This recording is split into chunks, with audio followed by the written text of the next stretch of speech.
निशा जी कुछ आप कह नहीं सका है हमने पर किसी आता है ना ना किसी आता है क्या दे बका हित हो हित इनी भइबू का वाह वाह वाह तोहर कोई हित हो हित इनी भइबू का अरे फगुआ में रोग लगाइबू का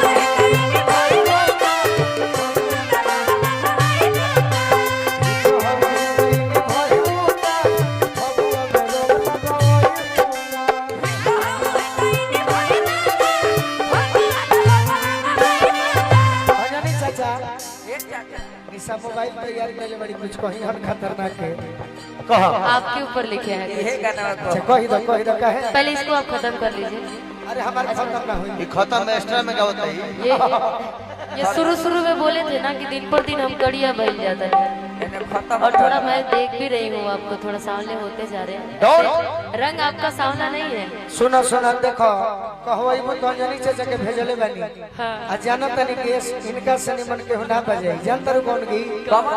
कि जानू हमारा से बहुते खूबे छोल कइलू ए जानू हमारा से बहुते खूबे छोल कइलू तोरा नवा खेलो ना कइलू ससुरा चल गइलू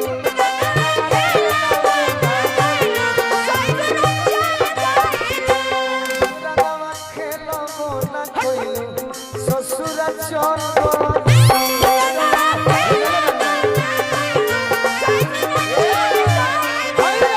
मोबाइल में पढ़ के पढ़ दीजिएगा होली दस कुछ खियाओ सकुलन जा किसैया हो सामर भैला हेलो किसैया हो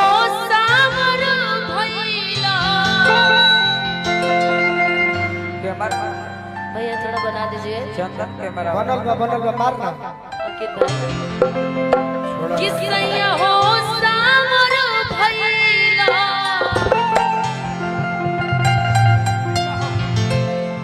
कोयला के कमाई में सावा भाई बड़े के खातिर कहो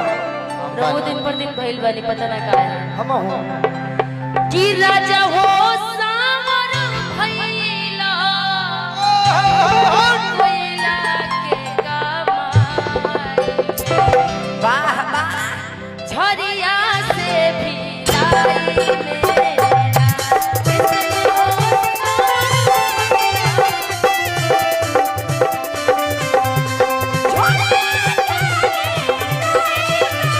किसैया हो सावर भैला किसैया हो सावर भैला कालू के कमाई में किसैया हो सावर भैला कालू के कमाई में पटना बिहटा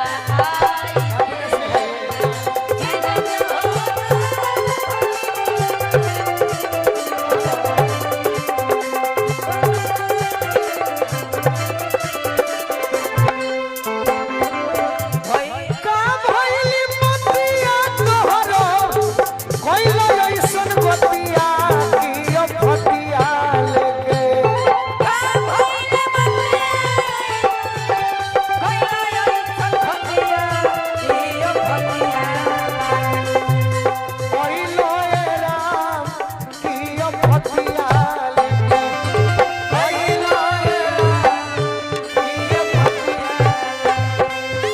ए राजा हो सावर कोइलो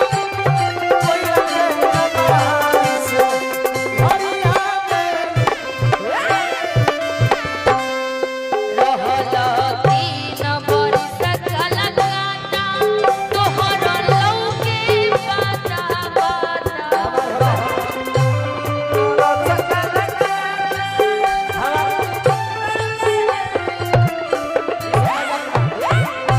ऐसे मजाक ना खर्चा में बनी होगी हमारा पैसा क्यों लिए फिर आप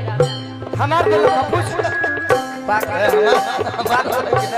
नो पॉकेट पैसा ले लिए मेरा तहार ना रहे हमारे रहे पूछ लो कि रह